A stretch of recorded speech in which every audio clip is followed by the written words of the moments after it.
Сауат ашу 115-ші сабағымызды бастайық.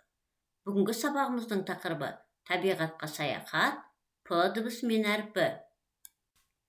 Бұл сабақта сен дауысты және дауыссыз дыбыс түрлерін ажыратасың, каллиграфиялық талаптарға сай жазасың.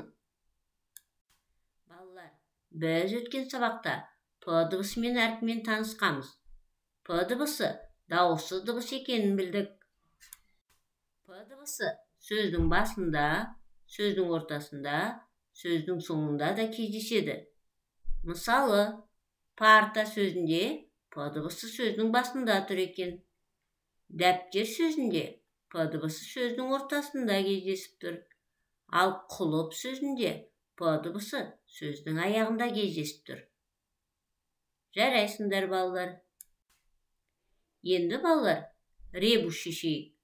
Бірінші суретте біз үкінің суретін көріп тұрмыз. Екінші суретте біз таға көріп тұрмыз. Үшінші суретте піл көріп тұрмыз. Енді үкі деген сөздің алғашқы бір әрпін алып тастайық. Таға деген сөздің алғашқы екі әрпін, піл деген сөздің соңғы екі әрпін алып тастайық. Сонда қандай сөз шықты, балалар? Кітап.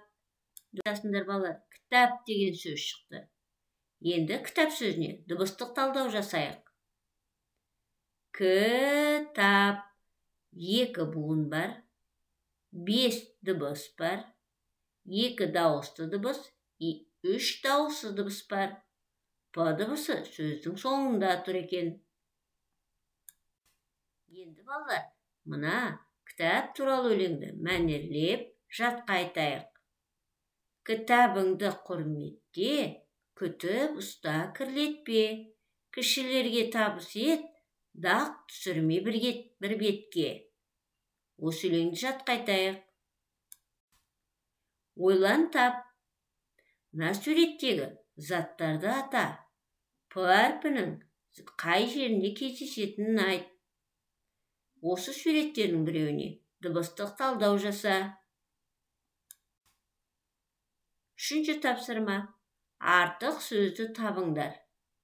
Көл, өзен, теңіз, дала, шөл, тау, кітап деген сөздер берілген. Осы сөздердің ішінде қай сөз артық, балалар?